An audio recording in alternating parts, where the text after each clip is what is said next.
बिस्मिल्लाहिर्रहमानिर्रहीम। अस्सलाम वालेकुम। गपशप में खुश आमदीद।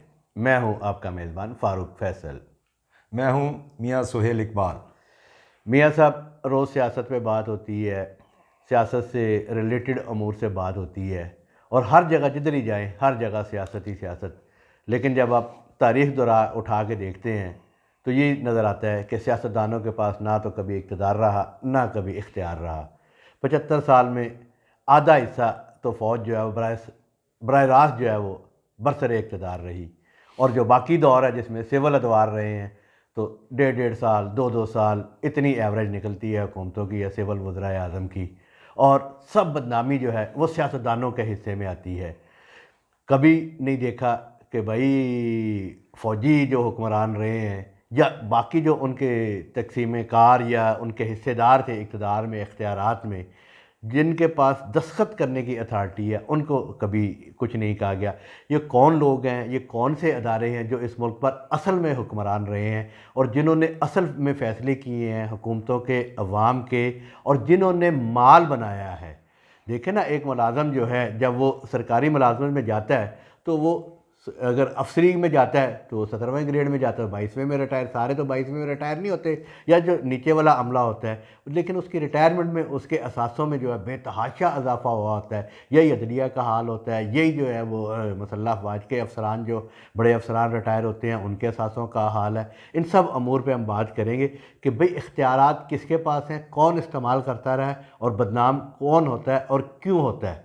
तो आप वो अपना मैसेज भी आज अगर।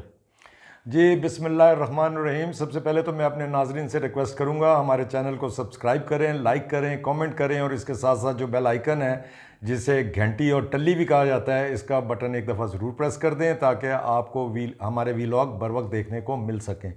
तो जी खान साहब, ये आपने आज सब्जेक्ट तो बहुत एक बड़ा वसी अपना कैनवस है, ये तो बहुत बड़ा एक सब्जेक्ट है जो आपने आज चूज़ किया है, मगर इस पे वाकई जो है इस पे आम जो है, जो हमारा जो मेन स्ट्रीम मीडिया है, उनको भी इसके ऊपर बात करनी चाहिए और जो वीलॉगर्स हैं उनको भी बात करनी चाहिए कि आज तक जो है पाकिस्तान में रूल कौन करता रहा है। तो हमारी हिस्ट्री तो जो है वो बहुत ही अपना इस लिहाज से जो है बड़ी एक हमारी हिस्ट्री के डार्क चैप्टर्स हैं उसमें अपना। भाई देखे ना, बीच अयूब में खान जो है वो 10 साल उन्होंने हुकूमत की, जी हाँ। फिर 3 साल यहिया खान साहब ने की, 11 साल ज़िया-उल हक साहब ने की, 9 9 साल। साल मुशर्रफ साहब ने की, जी 6 साल बाजवा साहब ने जो है जी वो हाँ। बरसरे इक़्तिदार तो नहीं आए लेकिन उसे वो खेलते रहे। अच्छा, बाकी जो सिविल अदवार हैं उसमें भी बैक पे जो है वही थे, वही खिलाते थे। वही खिलाते रहते हैं और अपना हमेशा जो है ये एक सॉफ्ट टारगेट है। पॉलिटिशियंस जो हैं बिल्कुल एक सॉफ्ट टारगेट है और इन्हीं को टारगेट किया जाता है। बाकी जो है वो पता नहीं है, उन्होंने अपने आप को खुद ही जो है वो अपना हर चीज़ से जो है वो मुबर्रा बिल्कुल रखा हुआ है पे हमारे पे ना कोई कानून लागू होता है, ना कोई कायदा लागू होता है, ना हमें कोई करप्शन में पकड़ सकता है। और अभी ये जितने ये जर्नैलों का आपने जिक्र किया है, इनकी आप औलादें जो हैं उनका देख लें, वो अब आज किधर खड़े हैं, वो उनके पास कितना पैसा है, कितनी अंधी दौलत है उन लोगों के पास। ये अयूब खान से आप शुरू हो जाएं। अयूब जी हाँ। खान के वो जो बेटे हैं पोते, जी पहले हाँ। तो अयूब गौहर खान अयूब के और गौहर अयूब खान थे वो अपना। अख्तर अयूब और गौहर अयूब दोनों बेटे थे उनके। जी हाँ। जी हाँ, आगे से उमर अयूब आ गए, वो उनके पास आप दौलत का अंदाज़ा लगा लें उनके पास देखो ना, कितनी वो दौलत है। गंदारा इंडस्ट्री जो है वो 60s में जो है जी हाँ। वो उस वक्त उन्होंने लगाई, और उनके वो जो समधी थे जनरल हबीबुल्ला, और फिर उनके जो आगे वो बेटे जो अली कुली खान, जो मुशर्रफ की जगह उन्होंने उन्होंने बनना था, जो भी है, आज अरबों खरबों में खेल रहे हैं। कोई पूछने वाला नहीं है कि भाई इनसे भी कोई पूछ ले। यहाँ पे तो कोई 1 साल के लिए वजीर या 6 महीने के लिए वजीर बनता है, या 2 साल के 2.5 साल के लिए वजीर बनता है। चले छोड़ दें जी, सबसे ईमानदार जो है इमरान खान। इस वक्त हम सियासी तस्बात को अलग साइड पर रख के देख लें, 3.5 साल उन्होंने मरकज़ में हुकूमत की है ना, बिल्कुल और ऐसे ही उन है। पर इल्ज़ामात जो है वो जो है बशमूल मेरे आपके हर बंदा जो है मीडिया के, वो जनाब वो डोल पीट रहा है जी, खा गया पी गया, खा गया पी गया, और खरबों रुपये उसके खाते में डाल दिया है। शाहिद खाकाम अब्बासी जैसा शरीफ आदमी जो है वो 1.5 पौने 2 साल के लिए वज़ीर आज़म बना, वो भी इसलिए बना कि अदालत ने जो है उन्हें वो नाअहल करार दिया था नवाज शरीफ को, और वो भी जो है उसने भी सारी वो करप्शन के चार्जेस भी भुगते और नैब की पेशियाँ भी भुगती। लेकिन हम नहीं देखते कि जनाब कि ना कोई अपना अयूब खान या उनकी औलाद। अच्छा, अयूब खान और ये याहिया खान जो है, इन पे तो मेरा ख्याल है पता नहीं फाइनेंशियल करप्शन के कितने इल्ज़ामात होंगे याहिया खान पे, मगर उन पे जो है मोरल करप्शन तो उनकी जो है वो बिल्कुल इंतहा की थी। वो तो उनके वो सारे किस्से जो हैं वो वो याया खान के ऊपर है ना। हमूदुर रहमान कमीशन रिपोर्ट में भी सारा कुछ आ चुका है पे याहिया खान साहब क्या कर रहे थे जिस वक्त पाकिस्तान टूट रहा था, और वो किस वक्त उस वक्त कैसे गुलछड़े उड़ा रहे थे, हर वक्त शराब के नशे में धुत रहते थे। अब उनकी तो मेरा ख्याल है वो फिर उनकी डेथ भी हो गई, और उनके आगे कोई मेरा ख्याल है उनकी लेगेसी कोई आगे उसमें से उनके तो नहीं कोई क्या। नहीं आया। हाँ, मगर उसके बाद फिर आ जाएं आप, अल्लाह भला करे, ज़ियाउल हक साहब। ज़ियाउल हक साहब आ गए। ज़ियाउल हक साहब ने 11 साल इस मुल्क को रूल किया है। ये आज जो जितनी ये बम धमाके हैं, दहशतगर्दी है, क्लशन कोफ कल्चर है, ड्रग्स हैं, ये सारी ज़ियाउल हक के दौर की पैदावार है। और ज़ियाउल हक की औलाद को भी आज देख लें आप, उनके पास कितना कितना पैसा है। उनको किसी मेरा ख्याल है उनको कुछ काम करने की ज़रूरत ही नहीं है, अंधा पैसा है वो। मेरा ख्याल है एक दौर में तो वन ऑफ द रिचेस्ट किसी जर्नैल के बेटे का नाम आया था, वो उसमें इनका अख्तर नाम। अब्दुल, उनके जो करीबी साथी थे अच्छा जी, आईएसआई उनके के साथ चीफ जो थे उनके अख्तर साथ अब्दुल रहमान जी। डीजी आईएसआई होते थे अख्तर अब्दुल रहमान। अब अख्तर अब्दुल रहमान के बेटे हैं हुमायूं अख्तर, वो कभी पीटीआई में चले जाते हैं, कभी पीपल्स पार्टी में चले जाते हैं, कभी नून में आ जाते हैं। और उनकी आप इंडस्ट्रियां देख लें उन्होंने वो कहाँ से लगाई, कोई पूछने वाला नहीं है। अरबपति खरबपति हैं वो, और डॉलरों में। और देखें उनका तो उस वक्त भी उनका तो स्कैम उसी वक्त आ गया था जब वो हयात भी थे। वो जो यहाँ पे पिंडी में जो ओजड़ी कैंप का वाक़या हुआ था, जी हाँ। ओजड़ी कैंप के वाक़े पे उन पे इल्ज़ाम ये था कि उन्होंने जो उस वक्त एड अफ़गानिस्तान के लिए, जो अफ़गानिस्तान से उस वक्त सोवियत यूनियन ने जो अपना इन्वेजन की थी अफ़गानिस्तान की, और उससे लड़ने के लिए जो पाकिस्तान अमेरिकन जो थे पाकिस्तान को जो अमदाद दे रहे थे, जो असले की सूरत में थी, स्टिंगर मिसाइल्स और इस किस्म की चीज़ें उस वक्त आई थी नई नई। तो उस वक्त उन पर यह इल्ज़ाम था कि इन्होंने ये चीज़ें जो हैं बाला बाला बेची हैं, ईरान को बेची हैं, और कुछ जो हैं ये अपना जो दहशतगर्द तंजीमें थी उनको भी दिया। और उसका जब अमेरिकन ने कहा हमने ऑडिट करना है, और उन्होंने ओजड़ी कैंप जो है वहाँ पे धमाका करवा दिया, और उसमें देखें कितनी कितनी हलाकतें हुई और कितनी तबाहकारी हुई। मगर उसमें जो है उनकी औलाद को देख लें, औलाद आज मौजें कर रही है, वो देख लेना, चाहे जितने भी पास वो पता नहीं पेप्सी की इंडस्ट्री है और पता नहीं कौन कौन सी शुगर मिले, जो तो आप अंदाजा ही नहीं कर सकते ना। लेकिन वही बात ये है ना कि ये हमने एक पहलू डिस्कस कर लिया है जनाब कि जी फ़ौज में ये सारे निचले अमले या और किसी चीज़ का नहीं, सिर्फ हमने 4-5 लोगों को डिस्कस किया है जो बाइख्तियार थे, जो स्याह सफ़ेद के मालिक थे। उनके खिलाफ तो किसी के खिलाफ कुछ नहीं हुआ। अब आ जाए, उनको तोहफ़्फ़ल देती थी जी अदलिया, जो उनकी जो पार्टनर है इन क्राइम। बिल्कुल ऐसे ही है। अच्छा, अब जो अदलिया के मामलात जो सामने भी आ रहे हैं, जो आते भी रहे हैं, तो ये मतलब आप जैसे ही कचहरी में दाखिल हों, आपको एलमत से लेके रीडर से लेके अपने लिए इंसाफ हासिल करने के लिए, बल्कि अपने लिए जो फैसला हुआ है उसकी नकल हासिल करने के लिए भी जो है ना आपको रिश्वत देनी पड़ती है। और ये सब कुछ जो है वो ज़ाहिर है कि जो बाइख्तियार है उसकी ज़ेरे निगरानी होता है। तो क्या कोई ऐसी मिसाल है हमारे इधर अदलिया में, या निचली जुडिशरी को छोड़ दें, या ऊपरली जुडिशरी जो हमेशा आमरों को तहफ़्फ़ुज़ देती है और सियासतदानों को बदनाम करती है और सियासतदानों के ख़िलाफ़ फ़ैसला करती है? क्या ये सारे ही पारसा हैं, ये सारे ही जो है वो अपना आबे ज़मज़म से नहाए हुए हैं और धुले हुए हैं कि ये इनके ख़िलाफ़ कभी किसी ने कोई केस नहीं बनाया, या इन्हें ये कभी कानून के कटहरे में नहीं आए?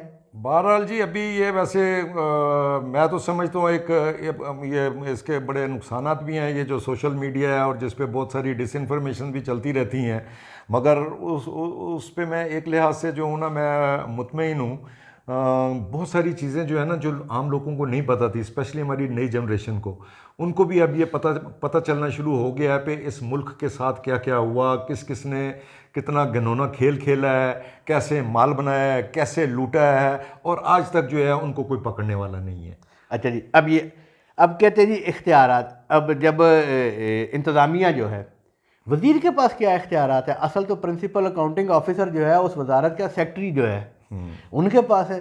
फ़ाइल जो है वो सेक्रेटरी ने बनानी है, उसको चलाना सेक्रेटरी ने है, उसकी मंजूरी सेक्रेटरी ने देनी है, दस्तखत जो है वो सेक्रेटरी के होंगे, और उस पर इम्प्लीमेंटेशन भी जो है वो सेक्रेटरी की है। और बदनामी किसकी जी? पॉलिटिशियन की। सियासतदानों की। अभी देखें वो शाहिद खान अब्बासी जो है वो बिल्कुल अपना वो उन्होंने 2 साल जो वजारत उज़्मा की है उसमें उनको पता चला है कि कितना ये मुश्किल है इन हालात में काम करना और एक मुल्क को संभालना। वो कल ही कोई कहीं किसी जगह पे स्पीच कर रहे थे और वो कह रहे थे जी पे ब्यूरोक्रेसी जो है, ब्यूरोक्रेसी सेक्रेटरी या तो इख्तियारात मिनिस्टर को दे दें, जो साइनिंग अथॉरिटी है वो तो सेक्रेटरी है, जी हाँ। किसी भी महकमे का सेक्रेटरी है। कहते हैं जी हमारे दौर में ये हुआ है, कहता है जी नैब ने इतना इनको ब्यूरोक्रेसी को तंग करना शुरू किया है, मतलब उसमें जायज़ भी तंग कर रहे होंगे, जो करप्शन कर रहे होंगे उनको भी पकड़े होंगे, मगर इतना तंग किया कि हमारे दौर में कहता है जी कोई भी सेक्रेटरी जो है वो कोई फाइल जो है वो साइन करने के लिए तैयार नहीं होता था। कहता है जी आप अपने रिस्क पे जो करना है कर लें, मैं तो ये साइन नहीं करूँगा। और इस तरह जो है पूरे 2 साल जो काम जो सरकारी काम होते हैं वो बिल्कुल रुके रहे। तो भाई क्या पूरी 75 साल की तारीख में जितना पॉलिटिशियन को बदनाम किया गया, जिस तरह पॉलिटिशियन को सजाएं दी गई, क्या कोई फेडरल सेक्रेटरी जो है वो भी इस तरह दाढ़ के नीचे आया है या उसको भी इबरत का मिसाल बनाया गया? मेरा ख्याल है मेरी नज़र में तो कोई नहीं है। वो 2-4 होंगे कोई, ये जैसे इमरान खान के दौर में कोई कुछ ब्यूरोक्रेट्स जो शहबाज शरीफ या नवाज शरीफ के साथ थे उनको पकड़ा गया।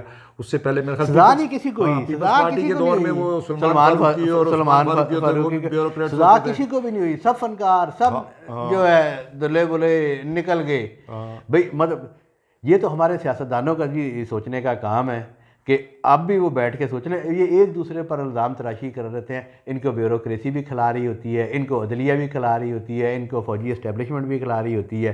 1.5-2 साल के लिए जो है वो इक़्तिदार मिलता है, आधा वक्त जो है वो अपने ख़िलाफ़ होने वाली साजिश को रोकने में सर्फ करते हैं और आधा टाइम जो है वो PR के लिए करते हैं।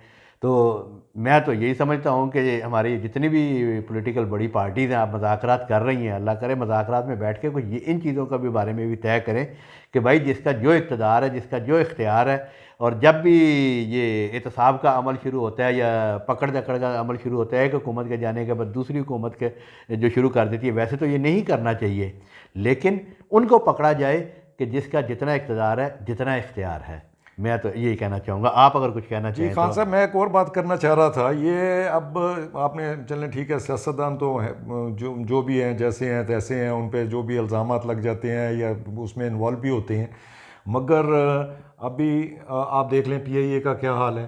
PIA हमारी स्टील मिल वापडा, उसमें आप हालात देख लें और उनको हेड कौन करता है। आप पूरे उनके 30-30, 40-40, 50-50 साल की तारीख निकाल के देख लें, उस पर कोई ना कोई जो है ना, कोई रिटायर्ड जर्नैल जो है ना, या उधर से कोई एयरफोर्स से PIA में आ जाता है, बाकी जगह पे जर्नैल आ जाते हैं। उनको ना कोई हाथ लगा सकता है, ना कोई पूछ सकता है वो मतलब इनकी क्या क्वालिफिकेशन क्या होती है। इनकी FA पास होते हैं, FA पास करके आप जो है उनको लगा देते हैं, भले वो फौज में जाके अपनी जो मर्जी पढ़ाई करते हैं, वो उनकी अपना ज़ाहिर है वो सिक्योरिटी रिलेटेड चीज़ें होती हैं, उसका इससे कोई तल्लुक़ नहीं है। इनको जो है कोई पूरे पाकिस्तान से ये जितनी हमारी आबादी है इसमें से कोई इनको जो है जो right person for the right job इनको मिलता ही नहीं है। ये सिर्फ इन्होंने ठेका लिया हुआ है। जो भी रिटायर्ड जो फौजी होता है वो आके जो है वो कोई ना कोई महकमा संभाल लेता है। और आजकल आप अगर चेक कर लें, मुझे टाइम नहीं मिला वरना मैं ज़रूर निकाल भी लेता कि हमारी कितनी कॉरपोरेशनों पे कितने रिटायर्ड जर्नैल लगे हुए हैं, और वहाँ पे आप एक एक जर्नैल की जो है आप करप्शन की कहानी जो है वो निकाल के एक एक को आप करना शुरू कर दें, आपका एक एक वीलॉग जो है सिर्फ इसी के ऊपर होगा। तो मैं कैसे इजाज़त ले लो ना, तो ये टली बजवाई ना कुछ और कीता, टली जाती सी। अच्छा हाँ, वाकई यार ये वीलॉग हमारा थोड़ा सा अपना कितने हो गए हैं, कोई 13-14 मिनट हो गए। तो बस इसके साथ ही हमें इस पे हम मज़ीद भी इस किस्म के हम प्रोग्राम करते रहेंगे। और बहरहाल आज तक के लिए इतना ही काफ़ी है। इसके साथ ही हमें इजाज़त दीजिए। अल्लाह हाफिज़। अल्लाह हाफिज़।